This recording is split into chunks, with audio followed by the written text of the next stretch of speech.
Higher faculties? Welcome to Rethink Your Perspectives blog, helping you to unlock your potential, empower your mindset, create productive habits and boost your motivation. This blog is dedicated to finding, sharing and discussing a variety of topics around the struggles our clients and audience go through. Each episode we discuss a key concept that many humans struggle with, to give you a variety of perspectives for you to see the concept through so you can find one that makes it feel easier to deal with. We hope you get some benefit from these blog posts and we would love to hear your thoughts. Don't hesitate to like, share and comment at the links. So do you have higher faculties? Okay, let's start easy. Can you hear, smell, see, taste, touch? Then you're an animal. A horse, dog, cat, pig, bird. Oh wait, we are animals, but we have something extra that sets us aside. Our higher faculties. It is only our mind that sets us aside from a dog or a horse or any other animal on earth, and our higher faculties are part of our conscious mind. We learn about the 5 physical senses in school that we share with the rest of the animal kingdom, but we're not taught about our higher faculties, so you can be excused for not knowing what they are or how to use them effectively. Very few people do, but ignorance is not a valid excuse. You are still responsible for your life, actions, behaviours and thoughts. If you keep reading, you will not be able to claim ignorance any longer, but you will also be able to start developing your higher faculties in order to progress your life. What are our higher faculties? Every other creature on earth blends in with their environment. They are conditioned to blend in and survive. They have no higher purpose than to survive and reproduce. However, humans can create any environment we want using our faculties. Exploring and strengthening these faculties greatly improves our chances of creating and enjoying the life we want. So as well as explaining each one in turn, I will give ideas on how you can strengthen them to start using them more effectively. Reason. Our faculty of reason is what we use to think, to analyse, compare and evaluate ideas. We take in information from our outside world through our senses, mix this with information we already hold and then create thoughts and ideas. Reasoning is the primary way we choose. We use it in every choice we make by weighing up all the information we have to make a decision. Be aware though, you can only make decisions based on the information you have now. You cannot predict the future, so make decisions based on what you know now. You can always make another decision later on. Our reasoning faculty also allows us to create new ideas. Ideas not thought about by anyone else. Ideas that we can use to excel ourselves and civilization forward in life, or that we can ignore and let pass us by. A tip for developing your reasoning faculty. Practice being unreasonable. Most people think being unreasonable means doing something that upsets or disappoints someone else, going against the crowd and following our own ideas. But if we don't go against the grain, we are stifling or sacrificing our own dreams and goals. We make a choice to not do something out of fear of disappointing someone, fear of being laughed at, fear of going against the crowd or disrupting the status quo. This is not being unreasonable. Unreasonable is sacrificing your life to keep someone else happy. This will only lead to your misery and frustration. Neuroscience has shown that we only use about 5% of our brain, so venture into uncharted territories and follow your dreams.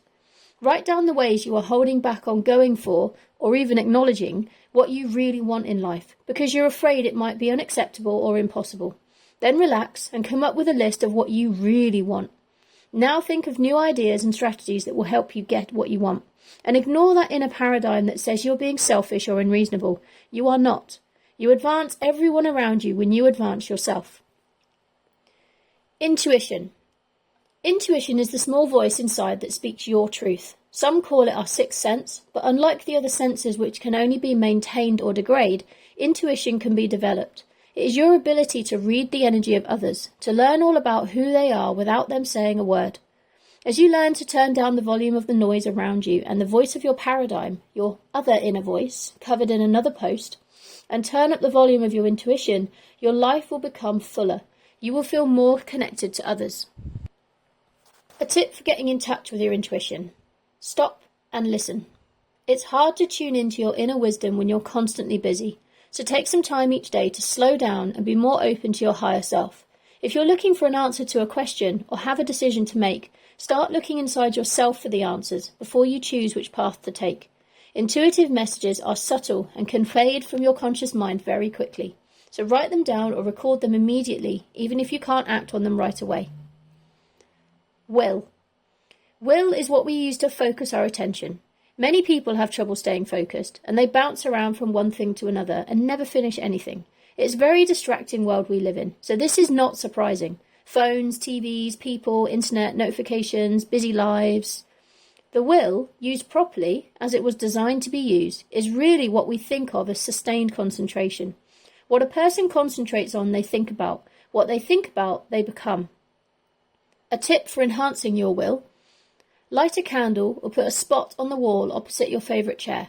Practice focusing on the flame or the spot for as long as possible. When your mind wanders off, as it will do, don't beat yourself up. Once you notice it has wandered off, simply guide it back to the spot or the flame. Do this every day for a few minutes at a time and build up the length of time each day. This teaches your mind to focus on one thing, and this skill can then translate to other areas of your life. Memory.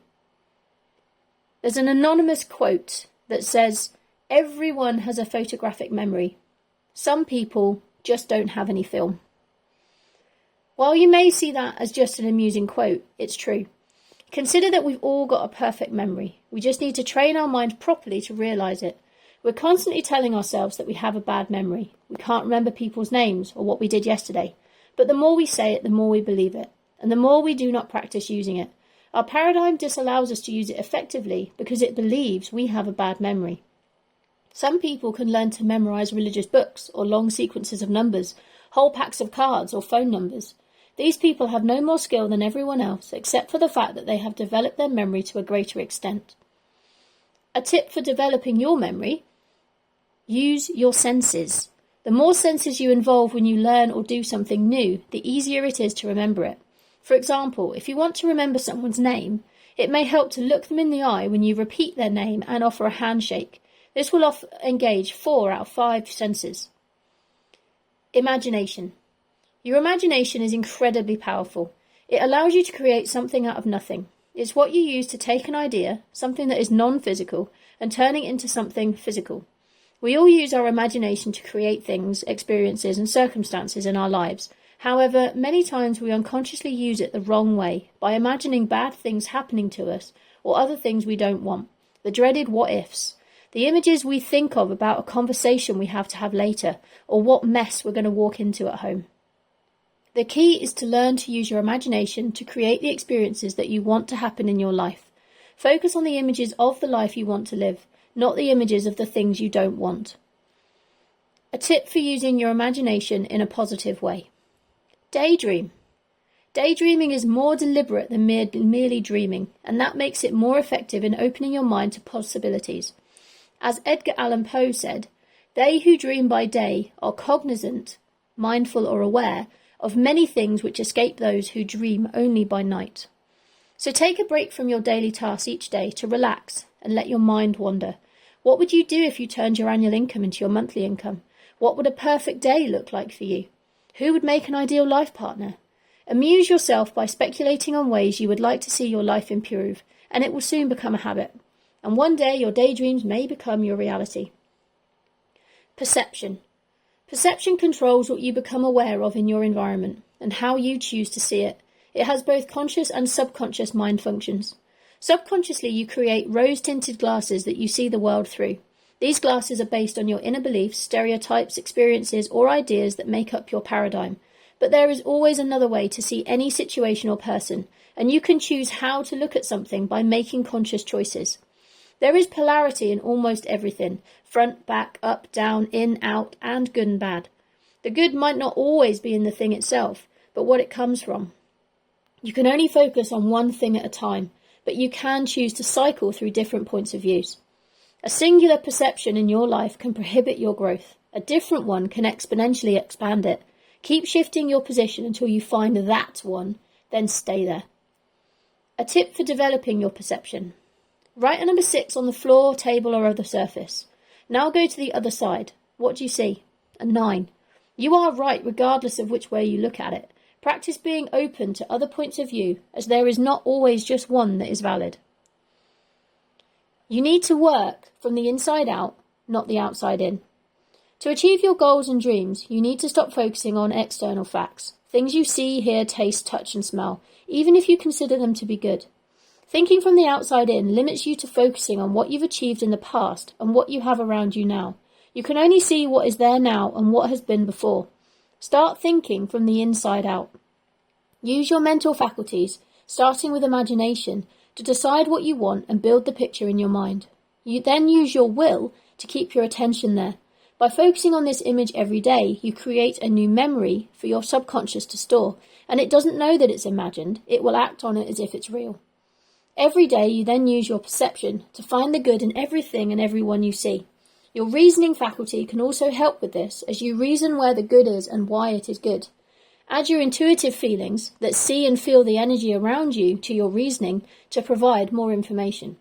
It's listening to and acting on the voice inside and seeing the good in everything. It's creating future memories and continually seeing and feeling like the person you want to be. Mind doesn't know the difference between real and imagined, so imagine the things you want, see yourself with them, and allow yourself to feel how you will feel when you have them. What will developing my higher faculties do for me? Each time you do these things, you plant your desire in the garden of your subconscious mind. With increasing repetitions, the image becomes fixed there, and then, by law, it is only a matter of time before it moves into form. Unlike the other species on this wonderful planet, we are not mere spectators in an objective world. We are co-creators involved in forming not only what we experience, but also how we experience it. If you want any help in developing any of your faculties, I hosted an interactive 5-day workshop back in November 2022, and I have put the link for the 5 videos in the comments below. There were interactive activities to complete and lots of helpful insights, and each video does follow on from the next by clicking the card at the end of each video. I hope you find them useful. So what do you think? If this subject interests you and you want to learn more about how to develop your higher faculties, then get in touch today, either here or through any of my social medias, or schedule a call to discuss it with me. I look forward to speaking with you soon, and I hope this post helps you to start unlocking your superpowers. To your success, Jaiye. Rethink your perspective.